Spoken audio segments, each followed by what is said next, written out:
Hello, I'm Darren Sullivan Vince. This is my very special crusty MGA project that I bought a couple of years ago, imported in from Texas, and restored. Firstly, the madness of importing an MG from America back to the UK. Why would you do that? Because I like the way it looked. To me, I think it's beautiful. So I spent a couple of years restoring it, as you can see. Wait a minute. This is restored? Yes, absolutely. So hang on, so explain this, because okay, we're here at the Bromley Pageant and we're surrounded by some stunning cars like that Mini that's right next to you, which obviously has had hours spent on detailing it and it looks gorgeous. Well, what's the deal with this? Well, this is a car that I decided it looked great just with this patina, but I like restoring cars, so I took this car and I restored it from the under the skin down. So if you look under the car, it looks like a new car. Inside the engine bay, it's pretty new under the engine bay.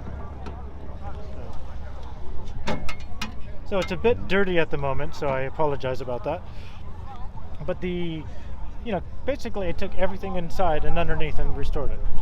It's got an 1850 engine in it with a 5-speed Ford Type 9 gearbox. I've done quite a bit of other things to it. I've redid the whole brake system.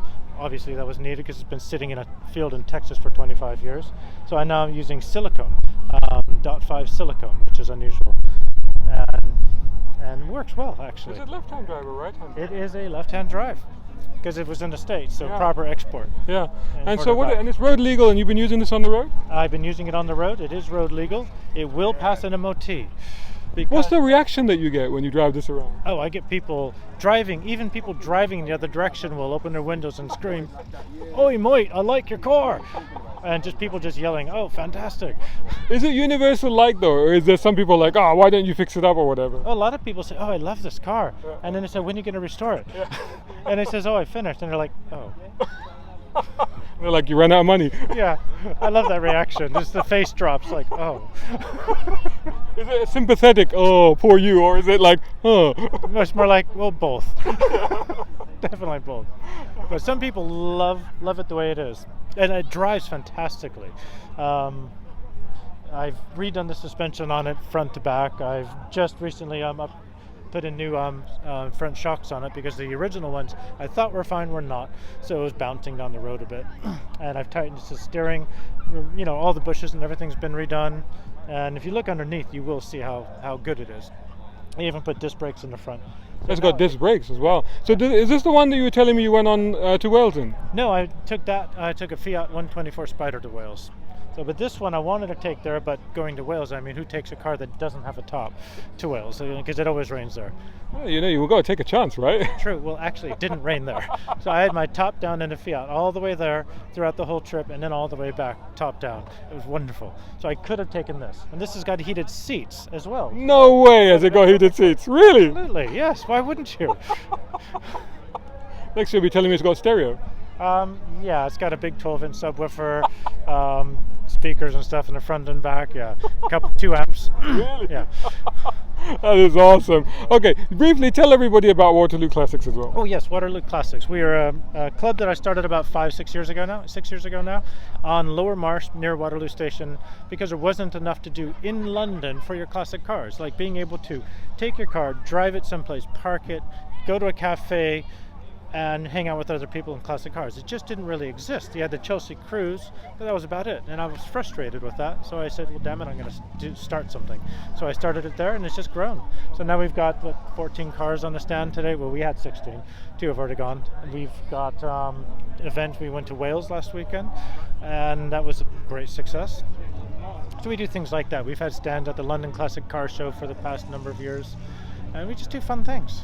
And you used to meet up regularly, or you still do? We still do. We during COVID we stopped. Well, when they introduced the ULEZ, we stopped meeting, and the congestion charge, they put it on the weekends. We stopped meeting in Lower Marsh because it was just silly expensive. But since then, people have been asking, please do it again. So we've opened it up. We still get around 30 cars on Lower Marsh on the 3rd Saturday of the month between 11 and 1 o'clock. We still get around 30 cars.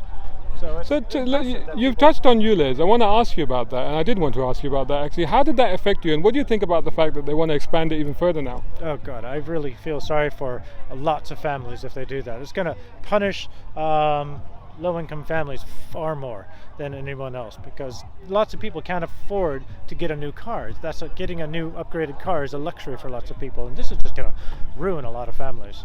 And hurt from them the a lot. classic car point of view, I mean, I completely agree with you, and I hear you what you're saying on that. And in fact, I have a neighbour who's exactly in that boat.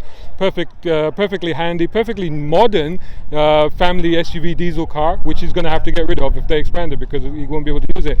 But how, in particular, do you think it affects classic cars? Because of course, the classification, which doesn't affect your MG here, is that it must be over 40 years old. But even though FIVA internationally says classics need to be over 30 years old. Yeah, well, that's a whole what makes a classic. I have people in the club who think their 2000 cars a classic because it's over 20 years old, and that's valid. What is a classic to you is always different from what's a classic to somebody else. And running a club, you learn to appreciate everyone's passion for their car. But the ULEZ pretty much stopped the non-ULEZ exempt cars from coming. We get a few now and then, but mostly it's now historic cars. So when they expand it further? Well, I mean, it's not going to affect Lower Marsh as much because those people that mostly go to it are ULEZ exempt and congestion charge exempt in a way. But it's going to affect just the scarcity of the cars. Those modern classics are just going to disappear from the Greater London. And obviously you have a place as well, you work here. I mean, it's going to affect businesses as well, isn't it? Especially businesses that deal with classics.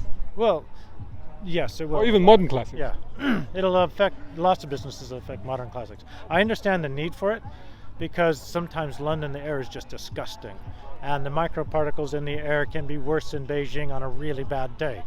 I mean, that's terrifying in a way.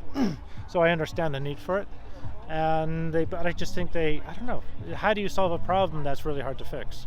So do you want better or do you want? I don't know. It's a difficult one. It's a difficult one. Anyway, thank you so much, Darren, once again for talking to us, and I'm sure I'll see you again very soon. I hope so too. A big shout out and thanks to Jay Williams over at Air Technic, who are top tier sponsors of Brown Car Guy. Check them out at Air Technic Co UK for exhausts, brakes, suspension and body kits. Plus our other major sponsor, Nayagen Solutions. Much appreciation also to Tier 4 sponsors, Muhammad Ali Humaid, Tom Conway Gordon and Reza Adil. And of course all these other guys who supporting on Patreon. Brown Car Guy is eternally grateful. Hey, think about joining them over at patreon.com Brown Car Guy. If you can't, don't worry. Just make sure you're subscribing to the YouTube channel and website. Plus follow on social media by searching for Brown Car Guy.